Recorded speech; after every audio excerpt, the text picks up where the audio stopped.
Thanks for joining Info Live TV for Tuesday, February 19th. I'm AthensShahar Pe.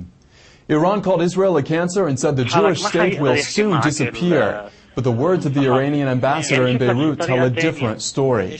Info Live TV confronts the Islamic Republic's man in Lebanon why he wouldn't answer our questions. Check out our website tomorrow as we play the interview. But first on Info Live, tough words for Sderot residents. An IDF general said reinforcing homes in the battered town is one of the last priorities for the military. The reason? Only 12 people have been killed by Kassam rockets during the past few years. All of them were outside.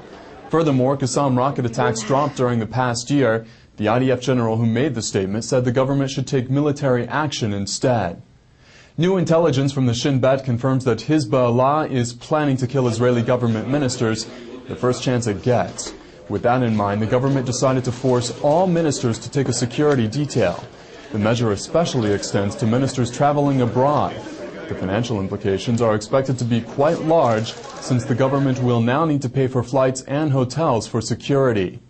Meanwhile, Livni had a mouthful for some in the government. She said anyone who wants to stop peace negotiations until Palestinian terror ends is out of touch with reality. Livni made the remark as the ultra-Orthodox Shas party threatened to leave the government if talks continue while Hamas launches Kassam rockets. At the same time, Palestinian Prime Minister Fayyad Salam said any progress in the peace talks would undermine Hamas in Gaza.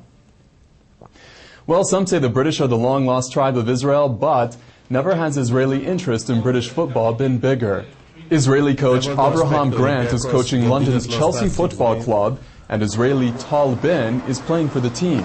So why is that important? Well, Chelsea takes on Olympiakus in Athens tonight, and if they win, Chelsea has the chance to play the championship game of the European tournament. Of course, many Israelis would be taking credit for that win.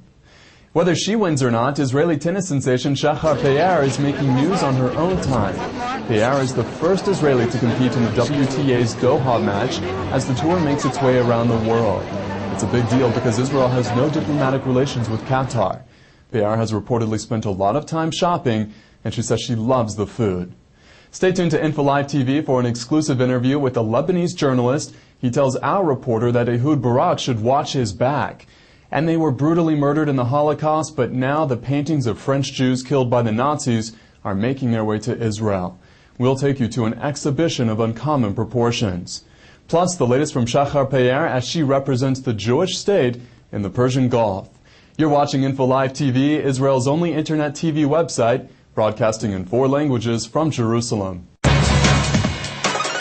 Today, the whole world talks about Israel. But who broadcasts from Israel to the world in 4 languages, live from Jerusalem?